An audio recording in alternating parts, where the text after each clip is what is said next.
Hi, I'm Dr. Daimler. Today I'm going to explain what a chiropractic adjustment is. I know this is a long-awaited video of what we do and what that magical crack is that provides so much relief.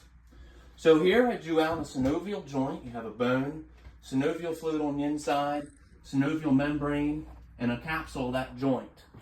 So only that release, that crack is going to be heard with a synovial joint.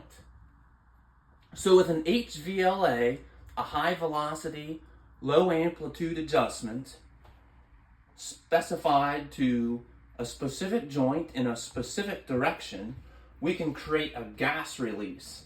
That gas release is called tribonucleation. That's what that gas release is.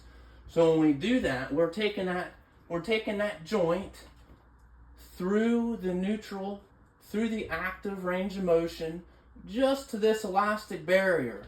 And with a specified force, we just take that joint past the elastic barrier. And when we take that joint past the elastic barrier, that's when you hear the crack. And when you hear that crack, what it does is it resets your proprioceptors of the joint. It activates mechanoreceptors, increases blood flow, decreasing pain. So all of this, the chiropractic adjustment, improves mobility, decreases pain to allow you to live a better life. Thanks for watching.